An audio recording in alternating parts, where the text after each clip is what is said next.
എത്ര കാലം സാധാരണക്കാർക്ക് നിശബ്ദരായിരിക്കാൻ സാധിക്കും? ഉസ്കുത്ത്, ആനക്കാര്യം പറയുമ്പോഴാണോ ചേനക്കാര്യം? ഇനി വലിയ വലിയ കാര്യങ്ങളുടെ ചർച്ചകൾ നടക്കട്ടെ.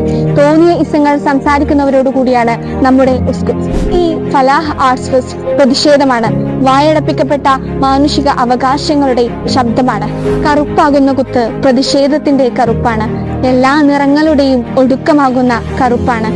ഒരു കുത്തിൽ നിന്ന് പുനർജനിപ്പിക്കപ്പെടുന്ന മനുഷ്യന് എന്തിനാണിത്ര അഹങ്കാരം? ഉസ്കുത്തിലെ കുത്തുകൾ സംസാരിക്കുന്നത് പല വിഷയങ്ങളാണ്.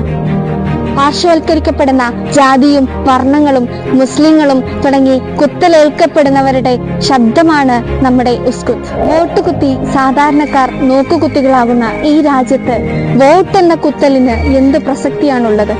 ഈ സാഹചര്യത്തിൽ ഒരു പ്രവാചക വചനം നമുക്ക് ഓർത്തെടുക്കാം.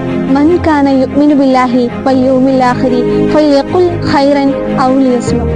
ഇനി അനീതിക്ക് അല്പം ശബ്ദവിശ്രമമാവാം. ഇനി നീതിയും നന്മകളും സംസാരിച്ചു തുടങ്ങട്ടെ. കുത്തെന്ന ഫുൾ സ്റ്റോപ്പ് എല്ലാ അനീതിക്കുമുള്ള ഒരു വിരാമമാകട്ടെ. മൗനങ്ങളും ശബ്ദങ്ങളും കലയുമായി പരസ്പരം കലഹിക്കട്ടെ. നമ്മോട് ഉസ്കുത്ത് പറഞ്ഞവരോടുള്ള മറുപടിയും ചില തോന്നിസങ്ങളോടുള്ള ഉസ്കുത്ത് പറയലും കൂടെയാണ് നമ്മുടെ ഇപ്രാവശ്യത്തെ ആർട്സ് ഫെസ്റ്റ്.